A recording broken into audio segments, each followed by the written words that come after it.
Selamat datang di Pojok Santai. Sebelum Anda mendengarkan audiobook ini, kami menginformasikan bahwa channel ini adalah review audio dari buku yang ada di Indonesia. Untuk membaca keseluruhan buku ini, kami menyarankan membeli buku aslinya di toko buku kesayangan Anda, baik offline maupun online. Keberadaan channel ini dimaksudkan untuk membantu Anda mendapatkan pengetahuan dari buku-buku kesayangan Anda. Jangan lupa untuk subscribe, like, dan komen.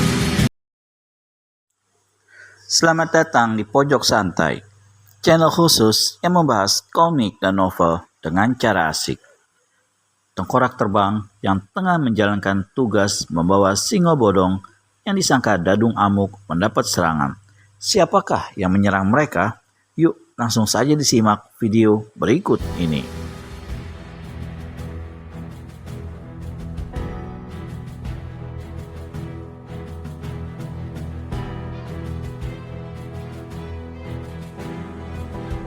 Jangan marah padaku, ada sesuatu yang menyodok perutku dari arah depan.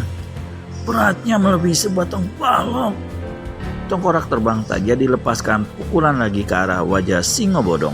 Mata cekungnya segera menangkap memar merah di perut singo bodong. Ia pun segera tahu ada orang yang telah menyerang singo bodong dari kejauhan. Pukulan jarak jauh itu tepat mengenai perut singo bodong pada bagian sedikit di atas pusarnya. Mata cekung itu cepat layangkan pandang ke arah depan. Keadaan di depan sana sepi-sepi saja. Tiap jengkal tanah, tiap bentuk tanaman disusuri oleh mata cekung tengkorak terbang. Tapi tak terlihat tanda-tanda gerakan yang mencurigakan. Akhirnya si tengkorak terbang serukan suaranya. "Siapa yang ada di depan? Keluarlah, jangan bikin aku marah." Dari atas pohon meluncur orang berpakaian serba ungu. Melihat warna pakaiannya saja, tengkorak terbang sudah dapat mengerti siapa tokoh perempuan yang baru saja turun dari pohon itu. "Cempaka ungu?" sebut tengkorak terbang dengan sedikit kerutkan dahi. Perempuan bertusuk konde bentuk kembang cempaka itu berdiri dengan kedua kaki sedikit merenggang. Sebagian rambutnya yang samping jatuh ke depan telinga berbentuk lengkung-lengkung indah.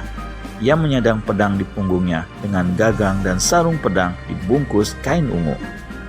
Perempuan berusia antara 30 tahun itu bukan hanya cantik, tapi juga bermata menarik. Mata itu memandang singo bodong dengan tajam, penuh nafsu untuk membunuh. Wajahnya terlihat angkuh, menggambarkan tegarannya sebagai perempuan gesit penantang maut. "Apa maksudmu mengganggu perjalananku, Cempaka Ungu?" "Apakah kau sekarang berpihak kepada si badak busuk itu?" Sambil matanya tetap memandang singo bodong. "Jangan salah sangka, aku hanya akan membawa dia menghadap ibu, si Ratu Pekat." "Ibu tidak butuhkan orang itu, jadi serahkan saja dia padaku. Cukup mampu aku melenyapkan nyawanya dalam satu jurus saja." "Cempaka Ungu, biar keputusan akhir ada di tangan ibumu." "Tidak perlu, aku cukup bisa memutuskannya sendiri. Dua kakakku telah dibunuhnya. Sudah pantas jika sebagai adik aku menuntut kematian kedua kakakku." Tahan dulu Cempaka Ungu. Dia bukan Dadung Amuk. Omong kosong. Aku tahu persis wajahnya. Aku hafal persis tiap lekuk tubuhnya. Karena waktu itu aku pun hampir mati di tangannya. Dan sekarang minggirlah, tengkorak terbang, biar ku bereskan dendamku kepada bangsat itu." Singo bodong makin terbengong. Singo bodong bergeser mundur dengan rasa takut sebab perempuan itu telah mencabut pedangnya dari punggung. Sret!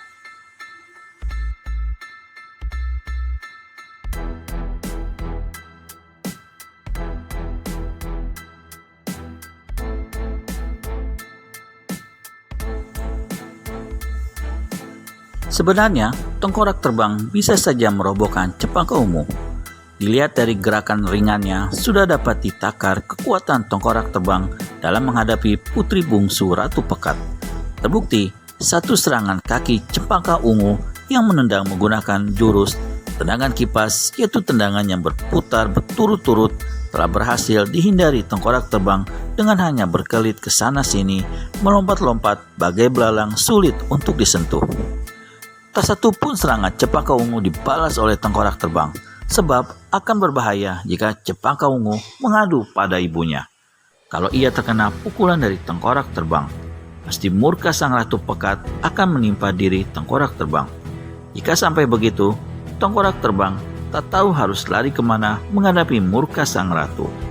Karena ratu pekat mempunyai pukulan yang bernama Rentah Buana. Tengkorak terbang pernah melawan ratu pekat dan ia terkena pukulan Rentah Buana yang dapat membuat tubuh orang menjadi kurus berwajah tua. Sebelum Cakradanu mendapat julukan tengkorak terbang, ia adalah seorang pemuda yang gagah dan rupawan. Pada waktu itu, ia berusia antara 26 tahun. Tapi ilmunya sudah bisa dibilang tinggi. Ia murid seorang resi dari partai Petapa Sakti yang bergelar Resi Tembang Dewa. Merasa dirinya muda dan tampan, juga berilmu tinggi, Cakradanu mencoba melamar Kenanga Merah, kakak dari Cempaka Ungu. Tetapi lamarannya ditolak. Cakradanu sakit hati dan menyerang istana kecil yang menjadi kekuasaan Ratu Pekat di Pulau Beliung itu. Istana itu dikenal dengan nama Istana Cambuk Biru. Pada waktu itu, dua putri Ratu Pekat yaitu Kenangan Merah dan Melati Hitam yang berusaha mengatasi amukan Cakradanu. Tetapi kedua kakak Cempaka Ungu itu dapat dikalahkan. Namun ketika Ratu Pekat murka, Cakradanu dihantamnya dengan pukulan Rentah Buana yang menjadi lumpuh selama 7 hari. Tubuhnya cepat sekali menjadi susut dan menua. Dagingnya habis bagaikan dimakan waktu yang ganas.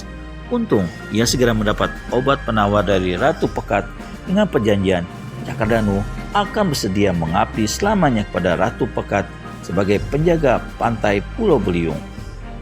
Kalau saja Ratu Pekat tidak memberi obat dari pukulan Rentah Buananya itu, maka dalam waktu 10 hari Cakradanu akan mati dalam keadaan keropos tanpa kulit sedikit pun. Usia Cakradanu yang pada waktu itu 26 tahun berubah menjadi seperti orang berusia 60 tahun. Bahkan sekarang saat ia menemukan Singo Bodong di pantai, usianya sebenarnya masih 40 tahun kurang sedikit. Tapi ia sudah kelihatan seperti berusia 80 tahunan. Ingat kekuatan Ratu Pekat yang begitu hebat, Cakradanu menjadi enggan membalas pukulan Cempaka Ungu. Tetapi ketika Cempaka Ungu hendak melepaskan pukulan pedang saktinya ke arah Singo Bodong, tengkorak terbang cepat-cepat melompat dan menyambut tubuh besar Singo Bodong. Tubuh besar itu dengan entengnya dipanggul di pundak yang tinggal tulang belulang itu, lalu dibawanya lari cepat hingga mirip jerakan terbang. Lepaskan dia, atau kuhancurkan tubuhmu yang keropos itu, Cakradanu. Gerakan Cempaka Ungu dengan sangat bernafsu hendak membunuh Singo. Nyata tengkorak terbang tak pedulikan seruan itu. Cempaka Ungu cepat mengejarnya sambil masih tetap memegang pedang di tangannya. Bahkan Cempaka Ungu tak kalah cepat, hingga dalam waktu singkat ia berhasil memotong jalan dan menghadang langkah Cakradanu.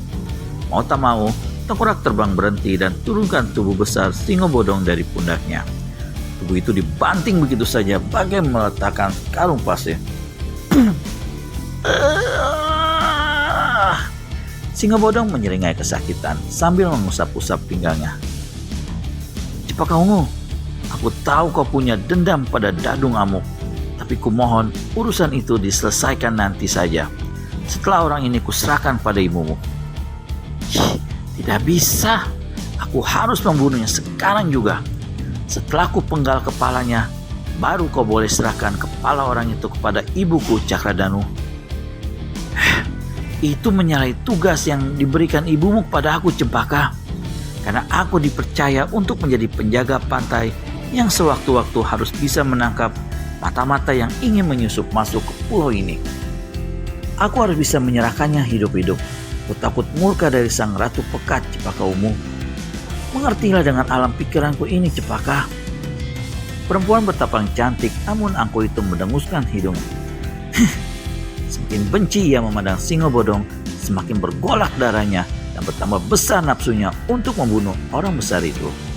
Mata indahnya itu menatap Singo Bodong dengan buas, seolah-olah seluruh darah Singo Bodong ingin dihirupnya habis sebagai pembalasan atas kematian kedua kakaknya, yaitu Melati Hitam dan Kenanga Merah. Singo Bodong sendiri semakin sedih hatinya. Ia tahu bahwa perempuan itu ingin sekali menghabisi nyawanya. Seandainya ia bisa jelaskan bahwa dirinya bukan Dadung Amuk, dia akan jelaskan sejelas-jelasnya. Tapi geram, kemarahan perempuan itu kelihatan tak akan mau menerima penjelasan Singo Bodong dan sulit mempercayai kata-katanya. Sebab itu, Singo Bodong sekarang justru bertaruh harap kepada Tengkorak Terbang yang sengaja berdiri di belakang Tengkorak Terbang sebagai pelindung dari serangan Cempaka Ungu. "Hei Cempaka," kata Tengkorak Terbang tanpa ada kesan mengimbangi kemarahan perempuan itu. "Kalau aku bukan orang yang ditugaskan oleh ibumu untuk menangkap orang asing yang berkeliaran di pantai, aku akan serahkan orang besar ini kepadamu. Atau mungkin aku telah membunuhnya saat kutemukan ia terkapar di pantai." Bagaimana nasib Singo Bodong selanjutnya? Bisakah dia lolos dari amukan Cempaka Ungu? Temukan jawabannya di video selanjutnya hanya di channel Pojok Santai. Segera subscribe dan tekan tombol lonceng untuk mendapat notifikasi video terbaru dari kami. Terima kasih dan sampai bertemu kembali.